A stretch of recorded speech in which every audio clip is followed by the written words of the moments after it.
Jammu Kashmir BJP के अध्यक्ष रविंद्र रैना ने पीडीपी प्रमुख महबूबा मुफ्ती के उस बयान पर निशाना साधा जिसमें महबूबा मुफ्ती ने विधानसभा चुनाव में बीजेपी की जीत के पीछे विपक्षी दलों को परेशान करने और केंद्रीय जांच एजेंसियों का इस्तेमाल करने का आरोप लगाया। इस पर रविंद्र रैना ने कहा कि विपक्षी दल दिशाहीन हैं।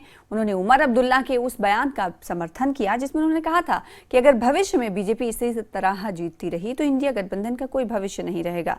वहीं उन्होंने डॉक्टर फारूक अब्दुल्ला के बयान पर भी टिप्पणी की और कहा कि भारत का चुनाव आयोग जम्मू कश्मीर में विधानसभा चुनाव कराएगा और बीजेपी चाहती है कि जम्मू कश्मीर में जल्द विधानसभा चुनाव हो। देखिए, भारतीय जनता पार्टी को देश की आवाम ने दिल खोलकर सपोर्ट किया है। आज मध्य प्रदेश, राजस्थान, छत्तीसगढ़ में भारतीय जनता पार्टी की जबरदस्त जीत हुई है। तेलंगाना में बीजेपी ने जबरदस्त ग्रो किया है। ये सब मोदी जी ने जो डेवलपमेंट की है, जो डेवलपमेंट के काम हुए हैं, जो लोगों का भला मोदी साहब ने किया है, जो गरीबों और ज़ईफ़ों की खिदमत मोदी साहब ने की है, जो डेवलपमेंट देश के अंदर मोदी साहब ने की है, ये उसका नतीजा है। रही बात अपोजिशन की, जब ये कांग्रेस, एनसी और पीडीपी के हुक्मरान खुद सरकार में थे, इन्होंने कभी लोगों की खिदमत तो की? ईडी की बात कर रही है।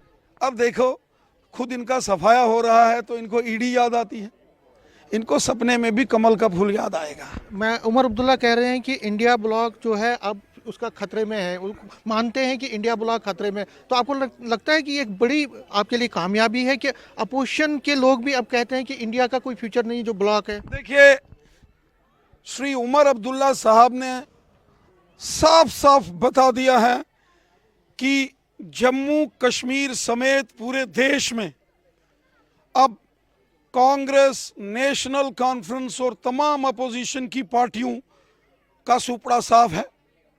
खुद उमर अब्दुल्ला साहब ने इस बात को तस्लीम कर लिया है, मान लिया है कि पूरे देश में मोदी साहब की ज़बरदस्त लहर है, बीजेपी की ज़बरदस्त लहर है और 2024 के पार्लियामेंट के इलेक्शन में अपोजिशन पार्टीज कहीं नज़र नहीं आने वाली हैं।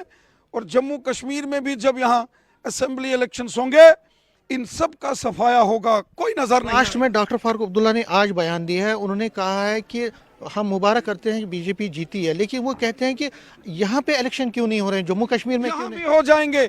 मैं मोहतरम डॉक्टर फारूक अब्दुल्ला साहब की इस बात से मैं एग्री करता हूँ, इलेक्शन यहाँ भी हो। मैं तो चाहता हूँ आज इलेक्शन हो जाए। मैं आपके चैनल के बजरिया इलेक्शन कमीशन को गुजारिश करता हूं कि वो आज ऐलान करे जम्मू कश्मीर में असेंबली इलेक्शंस के लिए। आपको लगता है कि आपको नहीं लगता है कि एक जवाब वो कहते हैं कि 5 स्टेटों में इलेक्शन हुए, यहाँ क्या बात होनी? ये तो इलेक्शन कमीशन को बताना है ना। रविंद्र रैना ने तो कोई ऐलान नहीं करना है। मेरे हाथ में होता है तो मैं आज ऐलान कर दूं जम्मू कश्मीर का कि कल यहाँ वोटिंग करा दो, क्योंकि मुझे मालूम है कि आप डरते हैं। मुझे मालूम है, डर रहे हैं। मुझे मालूम है यहाँ बीजेपी की हुकूमत बनेगी। खुद उमर अब्दुल्ला साहब ने बोल दिया है कि अगर यही हालत रही तो अपोजिशन पार्टी समेत एनसी, कांग्रेस, पीडीपी इनका सफाया हो जाएगा और देश मोदी साहब के साथ जुड़ चुका है। और जम्मू कश्मीर में भी आप देखेंगे सब अपोजिशन का सफाया होगा और यहाँ कमल का फूल ही फूल खिलेगा। विजिटिंग थैंक यू के लिए शुक्रिया। कैमरामैन आशु के साथ में समीर भट्ट, न्यूज़ 18 जम्मू।